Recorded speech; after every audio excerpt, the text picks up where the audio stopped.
الرحمن الرحیم وصلی اللہ علی النبی الکریم اما بعد۔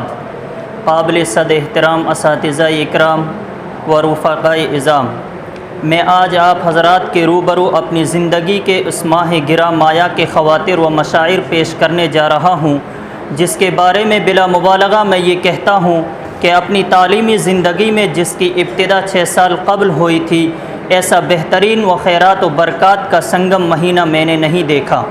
میں نے اس ایک ماہ میں عربی زبان کو اپنا اوڑھنا بچھونا بنایا۔ لغت قرآن میری گویائی اور معافی ضمیر کے اظہار کا ذریعہ رہی۔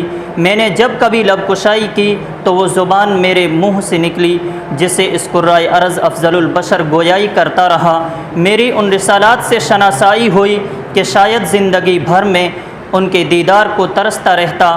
میں نے اسی ماہ کے دوران خامہ فرسائی کرنا سیکھی، کبھی صبح سویرے باغ میں جا کر حوار و مناقشہ کرنا، تو کبھی بعد العشاء اپنے خطبات پیش کرنا، کبھی تدریس النصوص کے حصے میں کتاب چاٹنا سیکھا، تو کبھی تعبیر و انشاء کے گھنٹے میں قلم ہاتھ میں لینے سے آشنا ہونا۔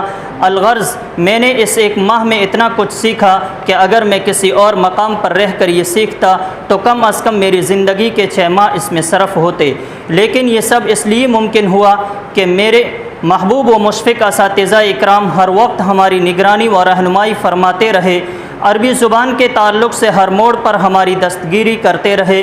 نہ شب کی باد نسیم کے جھونکے انہیں باز رکھ سکے اور نہ دن کی باد سرسر کے تھپیڑے انہیں روک سکے، نہ رات کی راحت و سکون انہیں اپنی طرف کھینچ سکی، نہ دن کی سر چکڑا دینے والی دھوپ ان کے لیے مانع بنی۔ گویا وہ اس شعر کا عکس تھے۔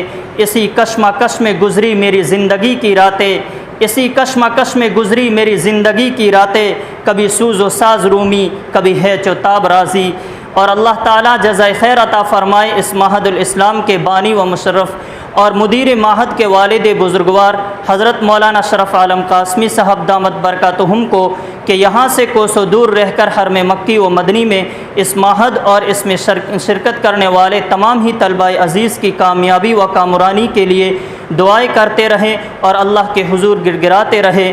میں اس جامعہ کے رئیس خادم القرآن والمساجد حضرت مولانا غلام محمد صاحب وستانوی دامت برکاتہم اور آپ کے فرزند ارجمند عالم باکمال حضرت مولانا محمد حذیفہ صاحب وستانی دامت برکاتہم کا تہہ دل سے شکر گزار ہوں کہ انہوں نے ہم کو راحت و سکون پہنچانے اور تمام تر سہولیات فراہم کرنے میں کوئی کسر نہیں اٹھا رکھی۔ میں آخر میں اس معہد کے مدیر ناظم اعلیٰ ہم سب کے استاذ حضرت مولانا حماد کریمی ندوی صاحب دامت برکاتہم کی شان باعظمت میں ایک شعر پڑھ کے اپنے انتباہات ختم کرتا ہوں۔ وہ ادائے دل بھری ہو کہ نوائے عاشقانہ، وہ ادائے دل بھری ہو کہ نوائے عاشقانہ، جو دلوں کو فتح کر لے وہی فاتح زمانہ۔ وما علینا الا البلاغ۔